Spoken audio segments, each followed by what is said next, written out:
Oh, you want a beer? Yeah. Okay. Do you want No, I don't want a beer. one? Why not? Well, I'm kind of like, I'm off the alcohol at the moment. I went a little bit too hard when I was in Europe. Ugh. Did you go to Europe? Yeah. Did I not tell you that? Yeah. Yeah. I was quite recently in Europe. I was just there. I was actually part of a production. Yeah, what did you do? Stab Highway. I don't know if you've heard about Stab. They're actually Yeah. quite a big deal in the surf realm. Surf magazine, subscription based, surf content, surf. You don't really need to describe it. Like, I mean, everyone who listens to this knows what Stab is and how important a piece I am in the whole Stab puzzle. Stab puzzle, yeah. But so I was over in Europe. Yeah, whereabouts? Did France, Spain, and Portugal.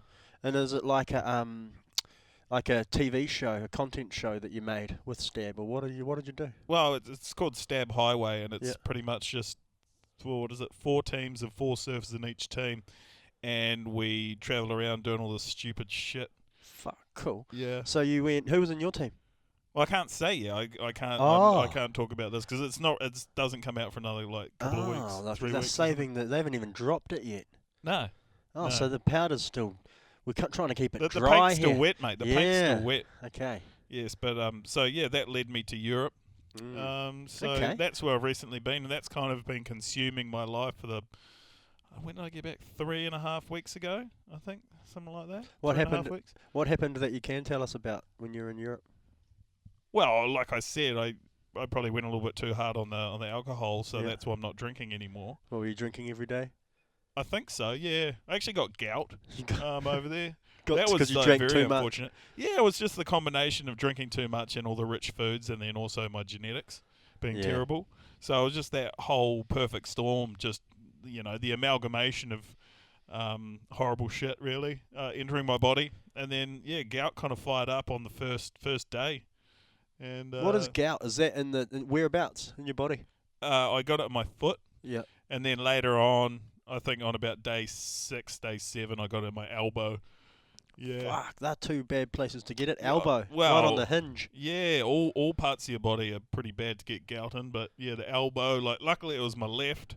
I'm right-armed, so you can still whack off.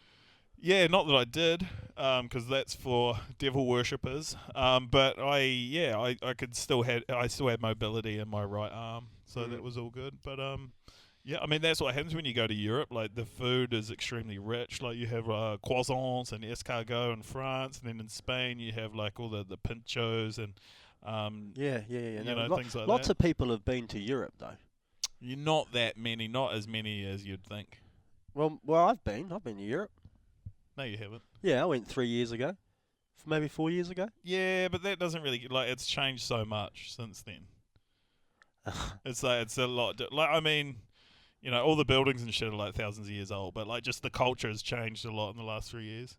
Well, how long are you going to keep going on about it for? Well, I don't know. I'm not actually sure what like the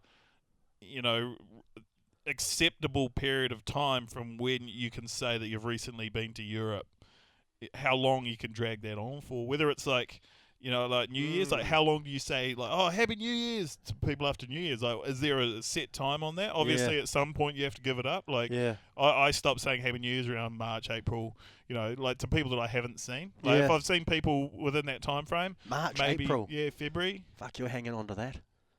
That's that's still like 3 months into the year, so that's a quarter of the year. So I feel like within that time frame you can still say Happy New Year. So I'm just thinking I can still say I've recently been to Europe for another 3 months, 4 months. Well, if you just started rooting someone, and it normally takes about 16 pumps before you have to say that they're your boyfriend or girlfriend. Is it 16 pumps? 16 is it pumps. 16 separate pumps? Like 16 times? Or is it like 16 literal pumps during that one fornication session? No, you'd say like she pumped me last night, and that would be one pump. So that's one pump. Yeah. Okay, so it's 16 separate pumping scenarios. Yeah. And then after that, it's a relationship. Yeah, boyfriend. That's quite a lot of pumping. Well, you got to establish, right? You got to that gives you the chance to get to know each other better, get to know each other, because you got to hang out for like half an hour or an hour before the pumping, and Maximum, then 10 yeah. minutes afterwards. You know, like there's that 90 minutes of time. So you just get it just gives you the chance to get to know the person. Yeah. So when you say that, does that mean you can speed up the process? Yeah, you Like can. if you did like say 4 or 5 pumps in one day, Yeah, and then so you could be in a relationship within 3 or 4 days. yeah. I had a missus in within 24 hours once. That's a lot of pumping. Yeah, it was drug fueled. Yeah. Yeah. Drug fueled. Yeah. That'll do it. There, What, the little blue pill? Yeah, heaps of soft entries because that's how I like to roll. Little But blue pill. yeah, just I'd still count it as each one of the pump though. Yeah. Um, I don't think that has helped us to establish how long I can drag this out for. well, I was thinking maybe if you took the rule of 16, Rule of 16. So could be 16 weeks. days, 16 16 weeks, 16 months. I don't think there's any real correlation between how long I've been back from Europe and how many times you have to have sex with someone to make them your significant other. Well, hey, look, it's just I was Look, I'm offering. just going to hang on for 3 months. I think 3 months is a good round number. Oh, it's That's 16 quarter weeks. of a year. Oh, that's 12 weeks. Yeah. 12 weeks. Yeah. Yeah, 12 weeks. Okay. Yes, 3 months. So I'm just going to hang on to that. Yeah. I'm going to hang on to that, and so I've been back for 3 weeks. I got another 2 months. Roughly 2 you months. do have 2 months of basking in the European afterglow. Yeah. Yeah, so that's pretty cool. And then also I'm pretty sure I can use the content that I've taken over in Europe for the next 3 years. 3 years, 3 years, absolutely, and yeah. your opinions and what you know, your local knowledge. The stuff that I've learned from whereabouts? being in Europe. Whereabouts? You Yeah. know, you can Yeah. really. Oh, dive- whereabouts was that? Oh, in Marseille. yeah. Oh, well, I've never been there, but I have been to Europe recently, Yeah. and I was somewhat near Marseille. Exactly. You know? You're gonna love that. Oh, it's so good because I came back with a wealth of knowledge. But it's so punishing for everybody around you. I don't care about everyone know that? around me. Everyone has to listen to that shit all the time. It's like, fuck up, man. But I want them to know that I have been away, which means I'm more cultured, essentially a better person than they are. That's what those people Does think. it make me a better person if I've recently been to Europe? Because I'd understand if I've recently been to Australia, no one cares. No one gives a shit. No one gives a fuck if you've been Aussie. But it's the further away that you've travelled. It's like it's a status thing. The further away you've travelled, you've actually dedicated some time and money. That's a $3,000 flight to Europe. And do you reckon the Europeans been like, oh, I've just been to Australia? Yeah, I don't know if it's. I don't think it goes the same way No, around. it doesn't come, eh? Yeah, Maybe they think that about America. I don't think they do Been that to the with New US. Zealand either. No. Yeah, I've recently been to New Zealand. I feel more cultured for it. No. But no one fucking does that. No one says that shit. Nah. They're like, oh, I saw some cool mountains and a. I mean, what do we got here? Oh, just overpriced food because we struggle. We're a little country way down the bottom of the world and used to use ships and shit to get everything in here, and everything costs heaps. And we got fucking real shit housing. Well, how the fuck is it $20 for a block of cheese when we make the cheese down the road? Oh, you have to ask old fucking Chippy up the top, man. But anyway, this ain't a political podcast. It's a surfing podcast. We won't get into that. And I guess we need to acknowledge it's the welcome to the podcast. Well, we haven't done one of these in quite some time. I mean, our schedules haven't really linked up because obviously you've been here in New Zealand doing absolutely nothing, and I've been in Europe Yeah. recently. So Well, you don't get up till like 2 p.m. each day, and I go to work and work all night. Well, I'm just trying to live that European lifestyle, and that's something that I've brought back with me is just you push everything out. You wake up at 2 p.m. and you go to bed at like 3 a.m. It's just like that's your standard day. It's very European. You wouldn't know. You haven't been there. Is that why you asked Recently, my like wife that. if she had any tappers? Sorry? Is that why you asked for some tappers when you walked in? No, not tapas. Pinchos. That's like the is that what you northern Spain, like bar food kind of thing. I think Because she's your wife looks like a waitress, so that's Yeah, well, kind she's of. lived. I mean, it was just like a habitual thing. Okay. Yeah. So is this the kind of shit we can expect for 3 months? Well, no, I think the behaviour is going to last for longer. It's mainly just telling people that I've recently been there that will last for 3 months, but it's the culture that I've brought back that will last a lifetime. Okay. So welcome to the podcast. Yeah, thanks to all those people who have just kept on prodding away, asking for another podcast. I really appreciate every single one of you 6 to 7 people that have asked for it.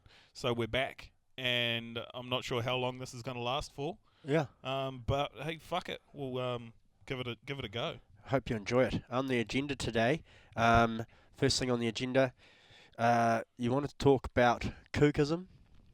There's multiple things under the brand of kook. Yeah.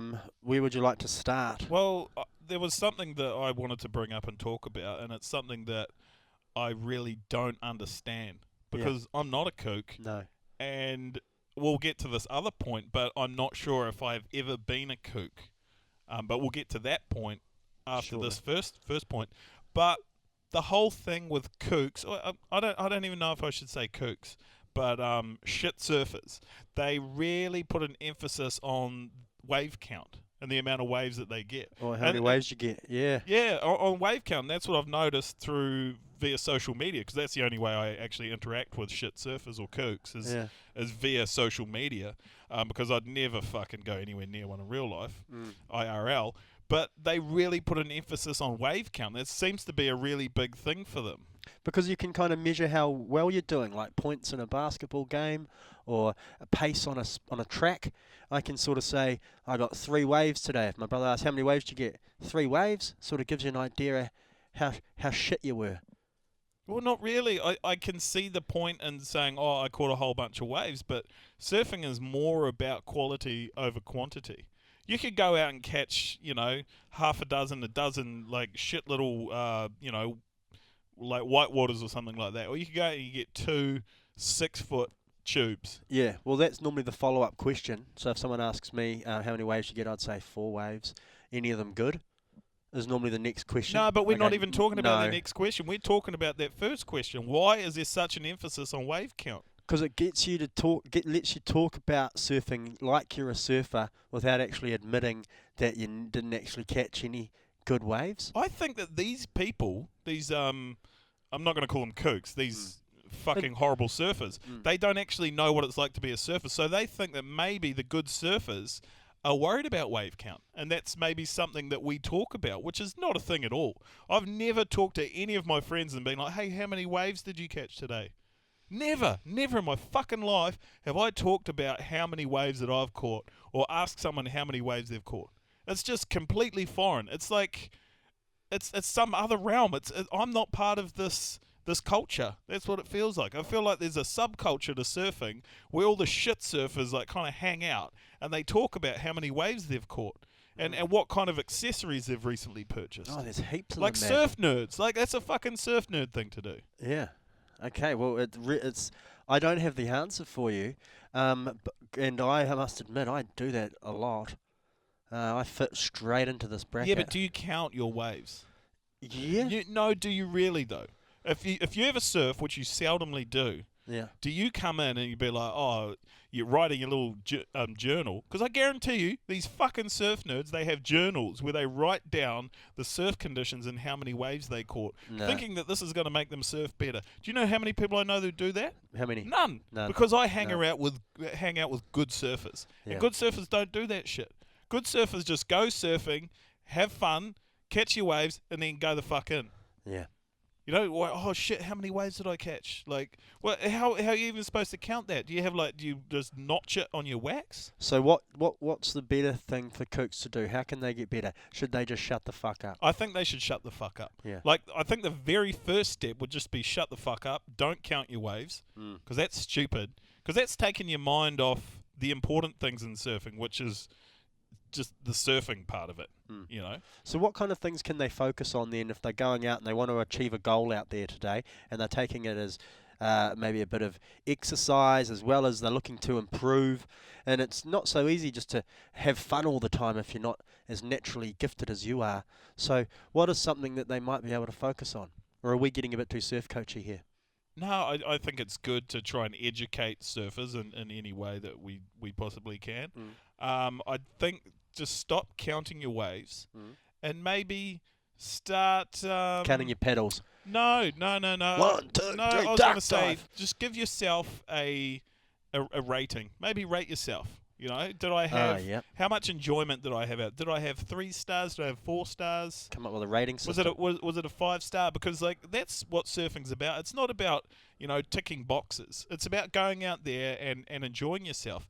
And I don't think that comes in the form of counting how many waves you've caught or, how many hours you've been out surfing. Like, I understand that people may do that to try and have some kind of measurable statistic on each surf that they have, but that's so fucking nerdy. Like, that's so surf nerdy. What about the financial nerds that work out their cost per ride?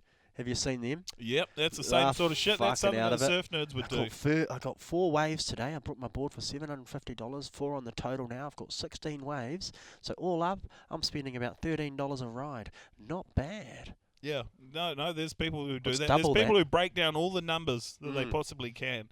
And I don't know. Maybe 3,000 maybe pedals. Plug your iPhone into your hand. Yeah, there's that thing. There's got the iPhone or Rip Curl have got a GPS watch, so you can see exactly how far you've pedaled, how fast you've gone, all this sort of shit. And you know what? That's quite cool. None of it fucking matters.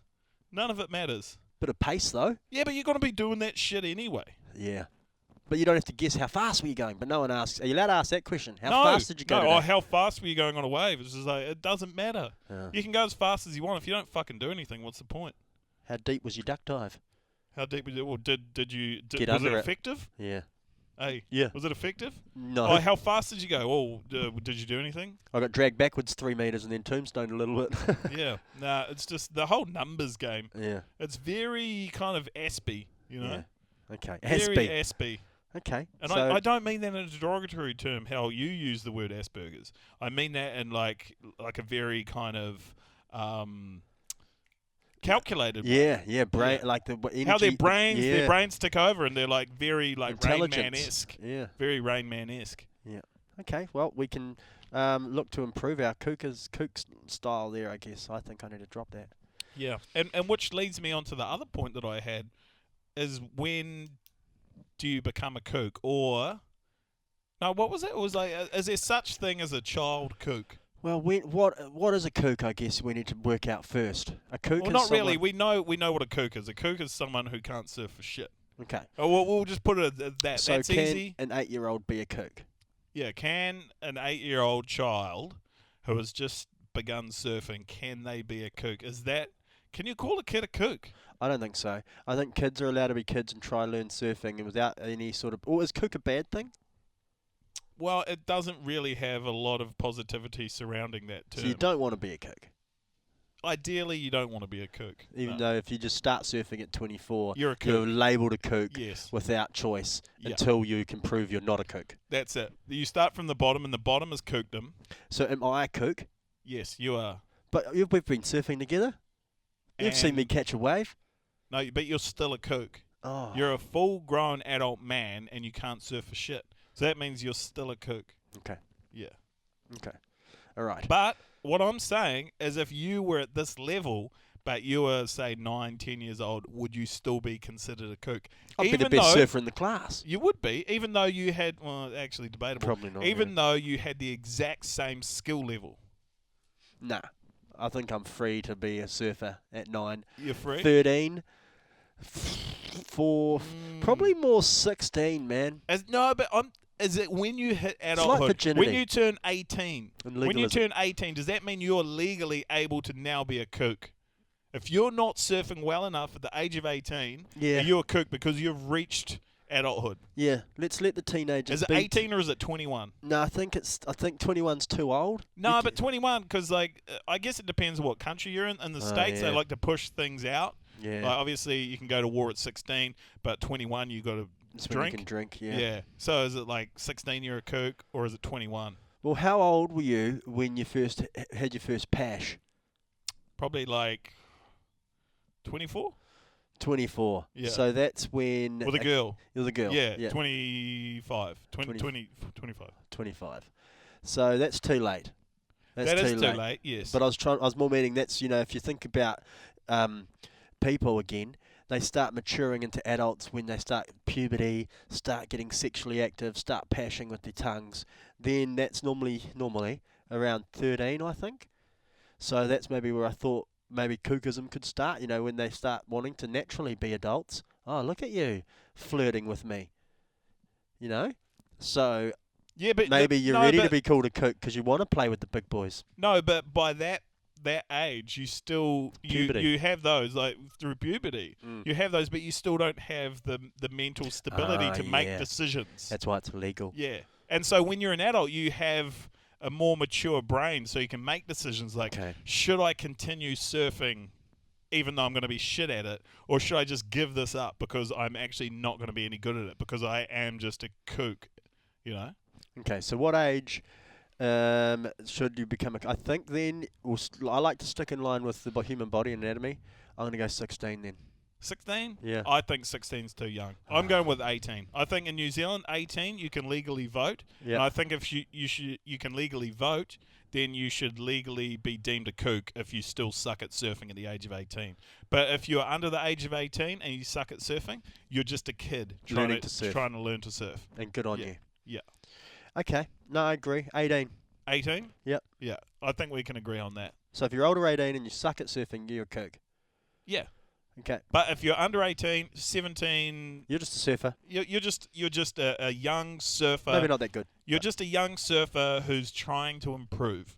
You know, and everyone loves that. It's like you wanna kind of push them and encourage them. But then once you hit 18 and you're an adult, it's kind of like then that's when you start belittling them for trying to do something that they fucking suck at. And you're yelling out, Because kook, that's the kind of age when you actually start to have responsibilities and you need to be a bit more serious about things. And you shouldn't be trying to surf if you fucking suck at it. You move out of home. You move out of home. University. You've got serious stuff to do. Like you can have a child at the age of 18. You can have a child puberty, much but earlier, yeah. you know, like there's adult decisions that you have to make, and one of them has to be like if you suck at surfing, you either need to take on that responsibility of being branded a kook, or just fucking give up. Well, I think there we go. I think we got there. I think we got somewhere. 18. Yeah, 18 years old. Okay. Is when you can officially and legally become a kook. Okay. Right, we've come to the awards segment. Oh, yes. Of the show, of the podcast. Yeah, this is my favourite segment. Well, it's really the only segment we have on this. It is the only segment. It's an awards segment, and we give away 2 awards, the Natural Footer of the Week and the Goofy Footer of the Week. No. You've got it wrong. What? See, we haven't done the podcast in so long. You fucking forgot what it was. What? No, it's Goofy Footer of the Week. Oh, That's yeah. what it's called. Yeah. That's what the segment is called. Goofy. Oh, yeah. It's not called Natural Footer of the Week and Goofy Footer of the Week. No, it's you're not right. Even, like, it's Goofy Footer of the Week. We do have a natural We footer have a Natural Footer of the Week because, like I've said, there under has the banner of... Yes. Yeah. Because there has to be second rate. there has to be a night to every day. There has to be yin to every yang. Yeah. There has to be a down to every up. Yeah, and you got to have so the opposite that's end where of the spectrum. you got to get the opposite end of the spectrum. So it's Goofy Footer of the Week, Which are followed top of the line.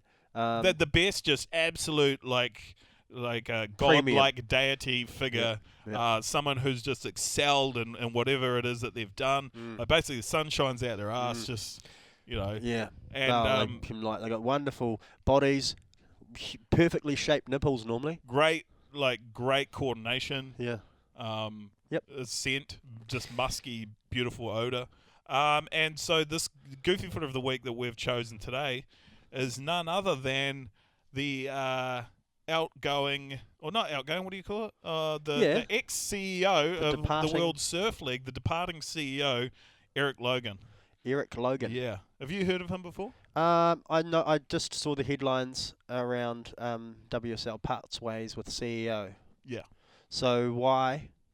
Well, he did some fantastic things for the World Surf League and professional surfing as a whole. Yeah. So what he did was he tried very hard to market and promote professional surfing to the masses, to try and get it into the homes of, middle America, or, people who have never heard about surfing or professional surfing before. So that was his... Sneak it in the back door and lay it in the lounge. Yeah, get it there. Yeah. Just Trojan horse it. There it is. Yeah, Trojan horse it into the family homes of just general muggles. Is that what you're talking about with this WSL product with the tour and the what do you mean? How's he done that? Well, he tried to present these packages that were easily digestible. There was a reality TV show called The Ultimate Surfer. Okay. I personally thought it was a steaming pile of shit. Yeah. But I'm sure there was a couple of people who liked it. So in that regard, I guess it is somewhat successful, but Okay. also a steaming pile of shit. And then he did things like he did the mid-year cut to create drama throughout the first half of the World Tour, the first half of the season, to create that drama, which was also horrible because then it means that the surfers, if they start off pretty shitty in the first half of the year, it gives them absolute no chance to come back in the second half of the year, like Gabriel Medina actually used to do on his way to 3 world titles. And then he implemented the finals. So instead, it used to be like a ratings-based scenario where Gave an opportunity for the comeback king. well, yeah, okay, yeah, it did. It gave an opportunity for the comeback, and he stripped that away. Stripped that That away. was always Ripped a very the pants exciting off it. thing, you know? Yeah. That comeback in the second half of the year. Nothing better than a solid comeback. Nah, everyone loves a good comeback story. And then he implemented the finals day, which was essentially one day where the top 5 surfers battled out, and that decided the world title. So even That's if you had right. won, That was piss poor. yeah, so if you had won the previous 9 events, but you'd lost the last one, then that's too bad. And Steph bad. Gilmore came back from being 5th last year to take the world title over Carissa Moore, who had absolutely slayed it throughout the year. And She and was so- robbed. Yeah, she was robbed. So that was kind of a little bit fucked up. But Yeah, okay. So he's so have they sort of said, bro, you've had a few years now. You've had multiple decisions. well, we don't know. No one knows. No one knows why he left, whether he resigned or whether he was fired. Oh, he's probably um, like pumped someone he shouldn't have pumped. You know, Yeah, I mean, cheated, you know, always CEOs are dodgy. They are. They're very, very handsy. Very handsy. Oh, I've Every CEO I've encountered been very handsy. oh, absolutely. Yeah. So I was I don't CEO know for a while. whether his hands were straying. Yeah. We're not sure. I mean, there's always that stuff that goes on like below deck that no one hears or sees. Yeah, but you can tell by his face that he swept a couple of things under the rug, eh? Look, you don't get to become a CEO of any kind of corporation without doing some sly shit, or be on the receiving end of some fellatio or something like that. Oh, yeah. You know, we've all probably been got his there. cock We've all sucked. been there. Yeah. We've either had our dick sucked or sucked a dick to get somewhere in life. Yep. So I'm not saying he did or didn't do that, but That's how I got this house, actually. my main point is, with all this horrible negative shit that we've just said about this man, is that he has done so much for surfing because by doing all of this, he's made the surfing world realize that it was so fucking good before he came along. You know, because people were complaining about, you know, what's happening with professional surfing, where's it going? There's no drama. Yeah, there's no drama, it's a bit boring, blah, blah, blah, whatever. And then he came along and he'd done this. He basically shat all over professional surfing. And he made us all realise that, hey, it was pretty fucking good. Yeah. It wasn't broken. Surfing was going the right way, and it didn't really need a change. But it's good to have these bumps in the road, and also to gain some perspective. Maybe. And I feel like that's what he's done, and that's why I've given him Goofy Footer of the Week, because in how he's done such a shit job, at the same time, he has brought us all together. You know, because I feel like everyone shares in that same disdain and not hatred, but hatred for this man and what he's, or not this man, but for what he's done. Yeah. It's been pretty shitty. So it's kind of brought the surfing community and World Surf League fans together as one, like a big community of whinging entitled cunts that we are as surfers. Do you think that there was any influence from Kelly Slater? Because he was just winning everything. They're like, fuck, why does he just win everything? We need to change up the competition somehow and mix it up. So then they brought this new CEO in to like try and fuck things up. No, well, because he was losing a lot before that. Oh, has he not been around that long, the CEO?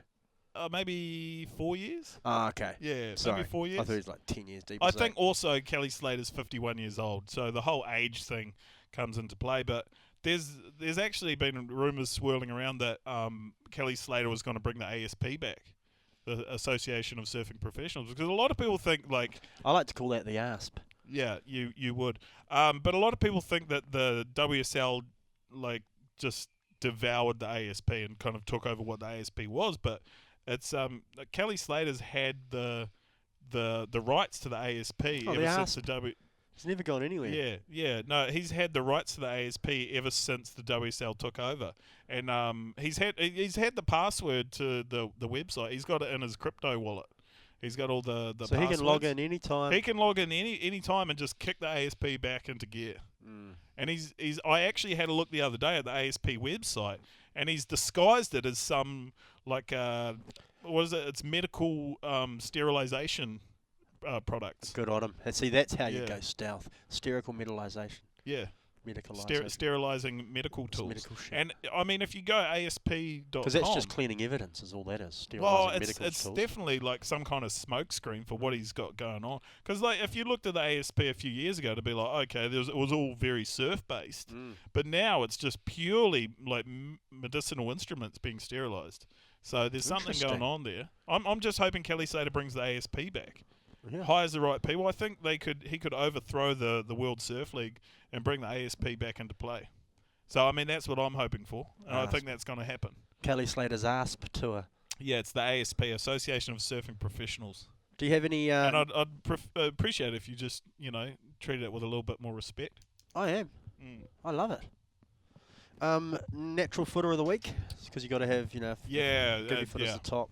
Who's the shit? Who's the shittest? Natural footer of the week. Yeah, natural footer of the week is essentially the opposite to goofy footer of the week. Yep. So it's just like scum of the earth, just worst possible person, thing, entity, just real scumbag, like kind of like uncoordinated, bad hygiene, like ingrown I say, toenails, stuff like that. doesn't brush their teeth. Yeah, can't sing. Terrible kisser. Yeah.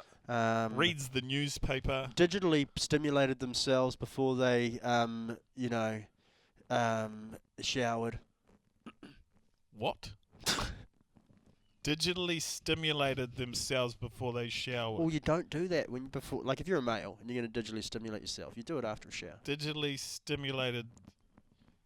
Anyway, the natural footer of the week, I kind of thought it was something, because I've recently been to Europe. And I know there are a lot of people like yourself who haven't recently been to Europe. So I was just, natural footer of the week was basically anyone who hasn't been to Europe. What about anyone that goes on about being going to Europe? Like all those people that come back, I've been to Europe, and they post those Instagram photos and shit and drag their dick around the place when it's really just smells like cheese. Nah, not really. Like those people are all good because they're cultured and they've travelled and they've gained perspective on their life. And they can really come back and bring their knowledge and educate other kind of more peasant-like folk about what it's like to travel to the other side of the world, So, yeah, natural footer of the week, just anyone who hasn't been to Europe. And like, I can't get along with those people just because it's like talking to an alien, like someone from another planet. Like, we just don't really have anything in common. Like, I've recently been to Europe and I've expanded my my knowledge about life. You're a better human now. I am a better person than I guess everyone who hasn't been to Europe recently. And you're not a blow ass who just keeps going on about it. Nah. Well, I mean, I am, but I'm doing it for a reason. I'm doing it so that I can motivate and inspire other peasant people who haven't been to Europe to maybe like save up, some money and get the fuck out of like New Zealand, the shithole country that it is. Oh yeah, but you just get taken over there and don't have to worry about doing any of that part of it. Yeah. And, but I'm just you just get sort of.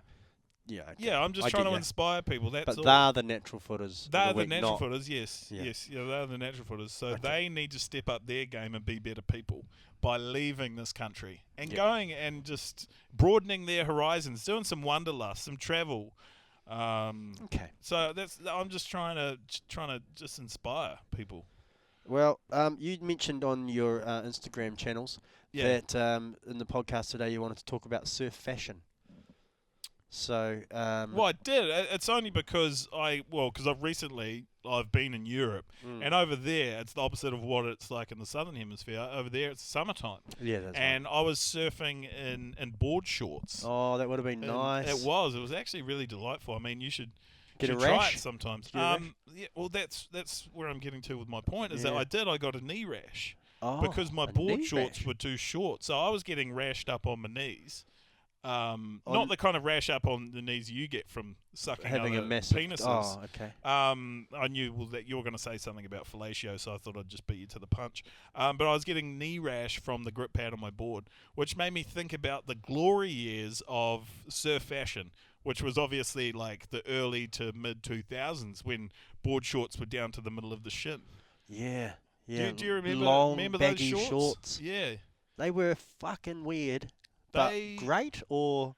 I mean, it was just a bizarre time because while we had that amazing knee protection, it also set surfing back. I reckon Below the knee, eh? I reckon 15 to 20 years. Surfing regressed 15 to 20 years by having board shorts that were well below the knee. They were damn near at the ankles. Who do you remember surfing with the longest shorts? Everyone fucking had them. I had board shorts that because I for some reason I had size 36 because I thought, oh, I'll get real baggy ones so they hang down past my ass, and then I've got them well so when past you were my doing knee. a turn, did you wear undies, or did you Man, I was at Lakey Big and Indo, and I remember these shorts, and fuck me, I couldn't believe that I could actually surf in these things. The amount of ways that I fucking blew by just tripping up on my shorts when I was trying to take off was insane. And that's all I hit just the because reef. I slammed on the reef like really badly and had to I couldn't surf for 3 days because I tripped up on my board shorts and went over the falls and hit the reef.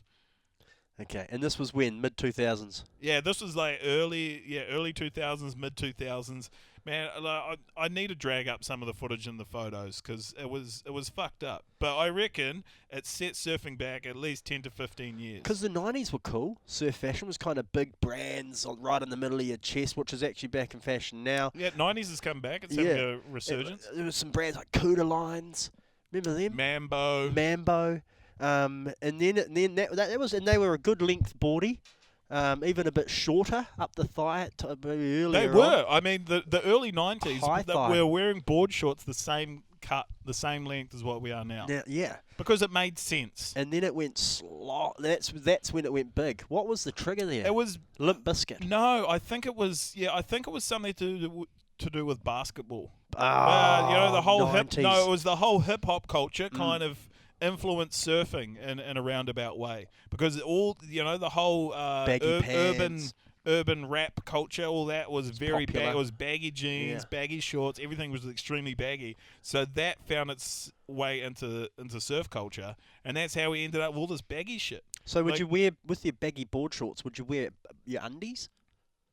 No, so you'd get your ass I don't out. think anyone wears underwear. So you'd get your ass out. Well, no, you'd try to have it Tight fitting enough. around your waist, but it was the length of the board length's what shorts we're was talking always about. well past the knee. Yeah. And I remember when I first started wearing board shorts that were above the knee, I thought I was like a bloody Chippendales male dancer or something like Felt that. I was embarrassed. like, I'm showing way too much leg here. Yeah. Yeah, But I mean, I've now got good legs, so you've it's got all great good. pins, yeah. But I was just like, oh, this is a little bit fruity, isn't it? You know. It's interesting. And then I realised that actually I can surf now.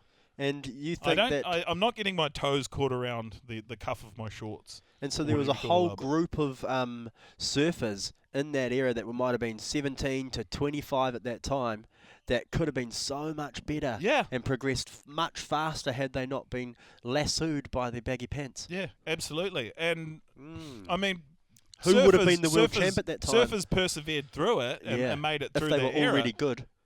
Yeah, if they were already good. But like what I'm saying, those surfers who, like young surfers kind of like myself or people just a little bit younger, like we had to fucking battle through those board shorts to become the surfers that we are. And I mean, who's to say we could have had another Kelly Slater if those board shorts had been at an appropriate length, just slightly above the knee. Yeah. You know? And I guess the thing is because surfing is generally done in quite warm water, like people are trying to seek the warm water. People want to surf good waves in warm water. So a lot of the surfing around that time was done in warm water, but with these horrible fucking baggy board shorts. Oh, that's amazing. Interesting take. So that's a little bit about surf fashion and also the history of surfing. Surfing. And where it could have been. Because I've talked about how Kelly Slater ruined surfing for a decade or so with his tiny surfboards during the 90s, Yeah, but tiny little sticks, eh? you know, Fucking- people haven't Wanna really copy Kelly. people haven't really addressed the baggy board short issue in the mid 2000s, which you know, I mean, people know that it was a thing, and, I feel and like that I've it did got fuck up pictures surfing. of the Irons brothers out The of Irons Australia. brothers, yeah, and they were Big, long shorts. They were doing it in Tahiti at 15-foot chopu with board shorts down to their fucking ankles. Man, that Fashion. shit, like, if you look back at it now, it just makes it even more impressive. It does, You see actually. Andy Irons, like, airdropping into a 15-foot wave. He probably wouldn't even had to have airdropped into that wave if he was wearing an Suitable pants. adequate length board shorts. Yeah. But, I mean, I guess because it did make it so much harder, it's far more impressive. It looks far more impressive. Has the Speedo ever been in there? No one's ever adopted. It's never become cool, has it? I've surfed in a Speedo a couple of times. As a piss take, though? Yes, as a Yeah. piss take. I'd never really consider surfing in a Speedo. Just because I'm a little bit self-conscious I just had about my legs. Yeah. And also, I'm You also got a little bit massive piece as well. And Yeah, that's I hard. don't want my penis coming out of my Mm. of my shorts or anything like that. You did list on your Instagram that you had some questions. Are you happy to take those questions now around surf fashion? Yeah, well, I thought we'd go into some surf fashion questions because I knew we were going to talk about surf fashion because I Okay. think it's an interesting topic. I've gone through your account, Yep. all of your DMs, and Jesus Christ, you need to clean that up. If anyone gets hold of that, you are fucked. Yep, you're But right. here were some of the questions. Wetsuit booties, yay or nay?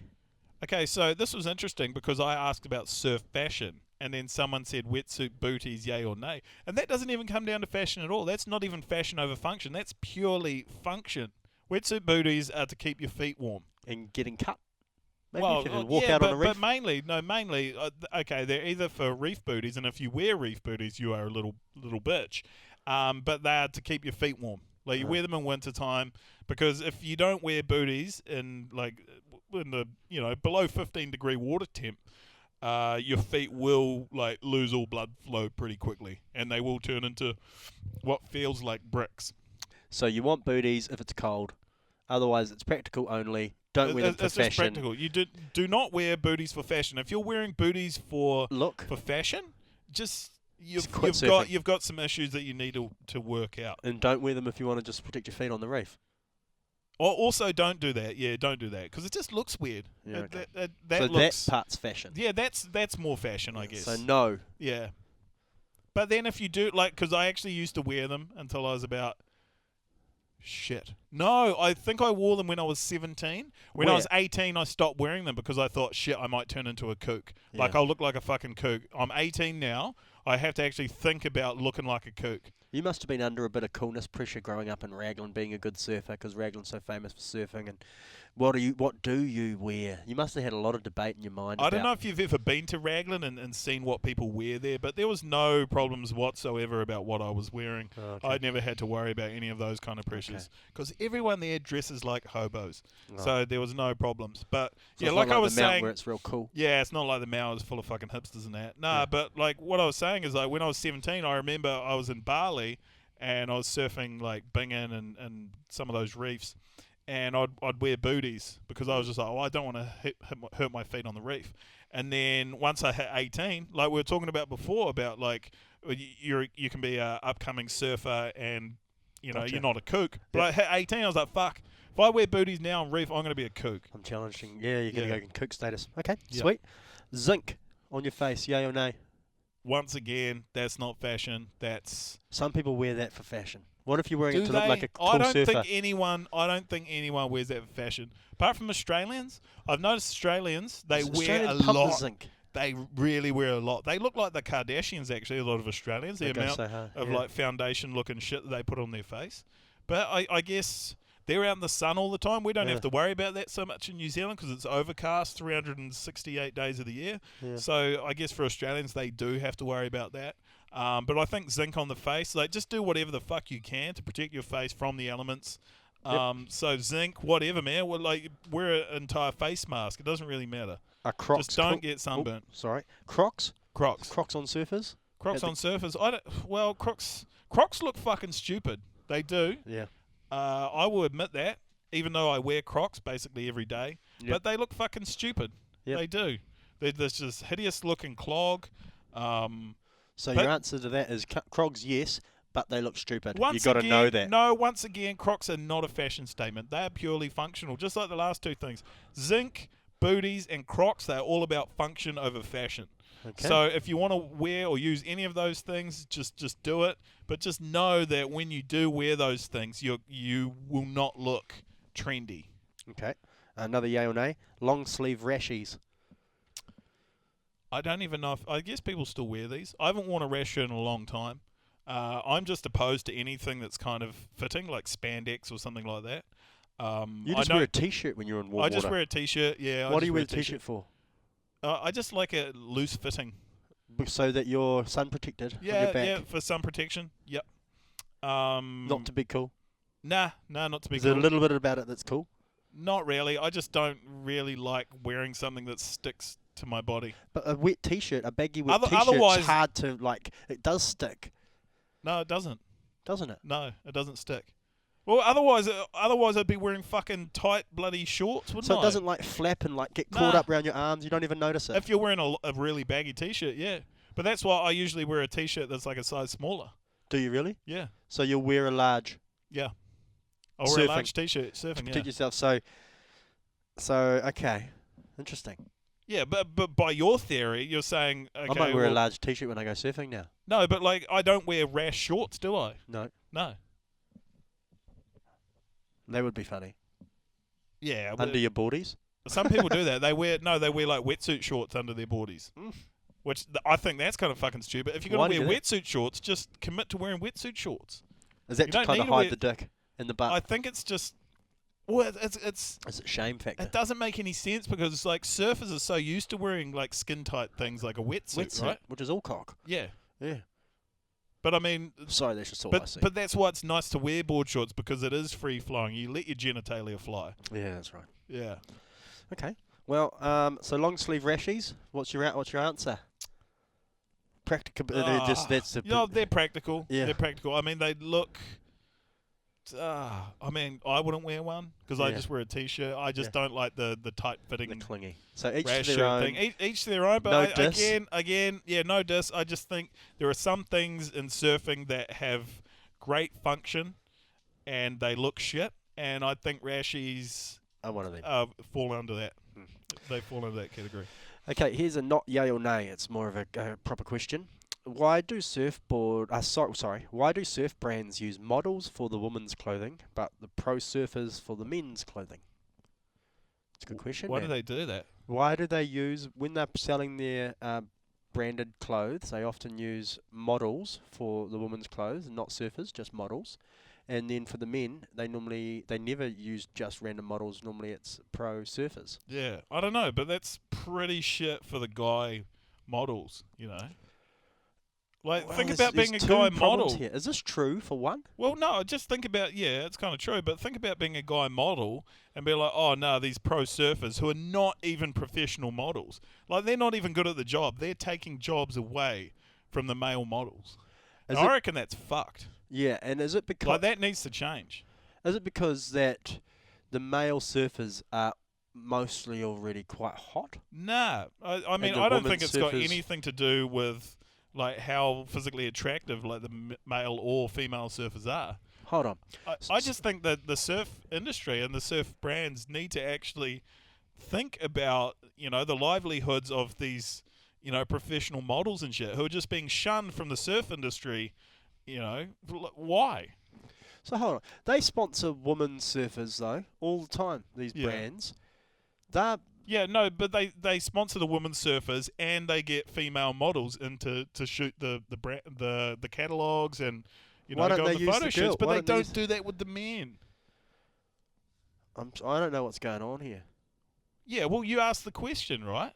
Why do surf brands use Yeah. models for women's clothing but pro surfers for men's? Yeah. Is it because the women in the surfing are not that hot, or I don't know They're what not that's that got. good. I don't know what that's got to do with it.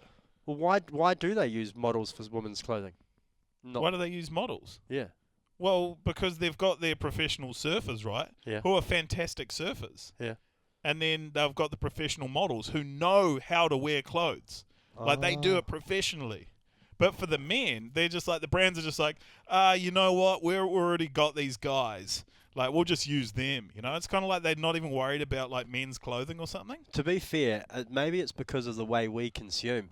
I don't need to see someone that's really hot and sexy and perfect looking in the clothes for me to want to buy it. If I just see you wearing it because you're a primo surfer, then I'm like, I want what he's got. But chicks, they can see her surfing up, you know, whoever the pro surfer is, and they think, well, I'm never going to be able to do that. I'm just a girl. But then they see a hot, beautiful woman wearing it, and they're like, oh, maybe I could look like her if I just wear it. I don't have to be that skilled to do it. There's the aspiration level. I don't know where I'm going. Yeah, well, I just don't see why they can't do it for both, you know? Why can't they hire the professionals to do the job in each thing? Like, you have professional surfers who are fantastic at surfing, then you have professional models who know how to wear clothes and look correct in front of a camera.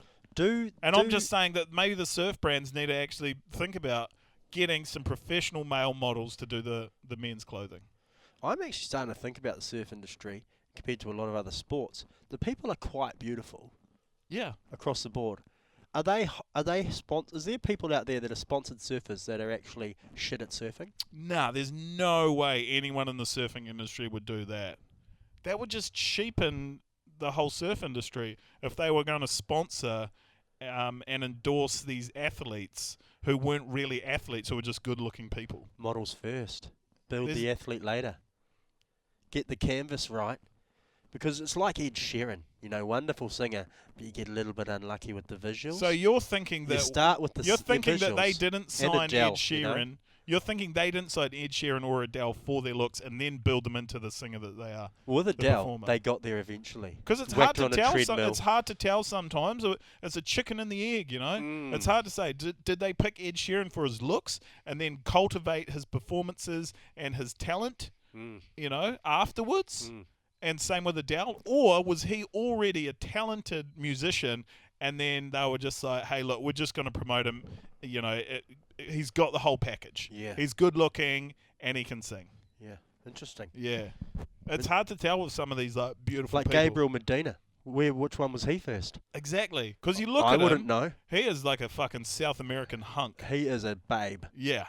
He's hot as fuck. Fuck, he's little. and he surfs pretty good too. Like, he's got the full package, but like you said, which one came first? I don't know. Yeah. Why did they sponsor him? Do they sponsor him for his looks, or do they sponsor him for his talent? Yeah.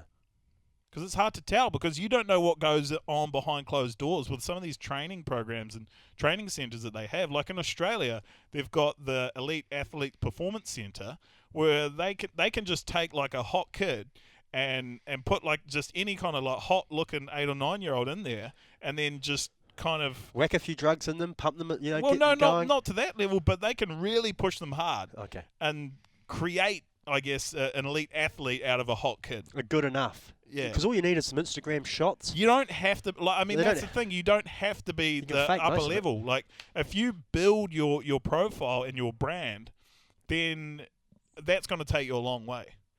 And that's one of the positives about being hot. So in answer to that question, question, anyone can get good at becoming an athlete or a surfer, but not just anyone can be hot. No. So I hope that answers that question. I think we beat around the bush a lot there. And no, I think we answered it pretty fucking well. It's the best way I like to handle things, though. Yeah, beating around the bush. Yep. But I think that's it for the podcast. Well, hope you enjoyed it. I mean, that was good to just like rip into it. We haven't done one in a long time. No. And I just hope that what we have said on here has really helped people, enriched them. Hopefully they feel better about themselves, more enlightened, more educated than when they before they watched or listened to this podcast. Leave a comment, because we watch them. We look at them. I love comments, and they affect us. They affect our daily lives. I really like to take in all comments and just live my life by those comments of strangers on the internet. And people think that we ignore them. They don't. They sink in. Yeah. Some of them hurt. Do you have anything to say to all those people that call you feces still? You should have seen them when I got called feces the other day. Did you get called feces again the other day? Yeah, hard out. Yes. I was with... this is why I did that. This is why I created that series and called you feces, because I knew it was going to fucking stick like shit to a wall. I was with my work mates, and at the TV thing, and this car pulled up across the road, and these two dudes out the window yelled out "feces, feces," pointing at me. And I was with people that like think they were, they're celebrities in New Zealand because I'm the cameraman, and they originally thought it was they were yelling at them, and they were like feces. Why are they yelling feces at me? And these Better yelling feces than throwing feces at you. And but then they sort of had to go, "What's on?" But then my other friends there goes, "No, they're yelling at Luke, me. They're yelling at Luke from the Raglan Surf Report. He's feces." And everyone's like, "What the fuck? People call you feces?" Had to try and explain why they call me feces. Yeah, that would have been an interesting one, eh? Fuck. So people yelling feces at me in public causes a lot of drama. Yeah, it's embarrassing with my wife and my kids, like in places, because your followers, they don't give a fuck. They think it's funny. Of course they do, because it fucking is funny. And that's what I knew would happen. Feces. And that's why, I thought, hey, if I call you feces, then it's a bit of a gnarly it'll nickname. stick. I like it. It's a good one. I love it. Who were you with when... I was with...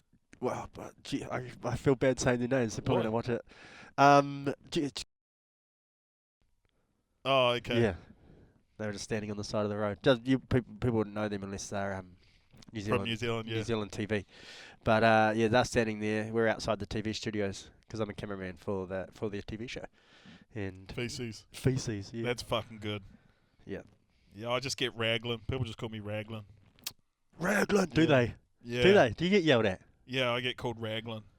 It's fucking annoying. How often do you get noticed in all. New Zealand from Raglan Surf Report? Oh, I don't know. I don't really leave my home. Although you could be recognised for a number of things though. So Raglan. Yeah. Raglan. I guess it's better than being called Feces. Oh, Feces is the worst nickname. That's why it's the best nickname. Yeah, that's pretty fucked. It's just a massive put down that people yell at you. Feces. Hey, Yeah. shit. Yeah, shit. Yeah. And from people you don't know. Oh, well, we might have to start a new fake blog and give you a different name. No. Nah, sticking with Feces. I like it. All right, that's the end of the podcast. Later.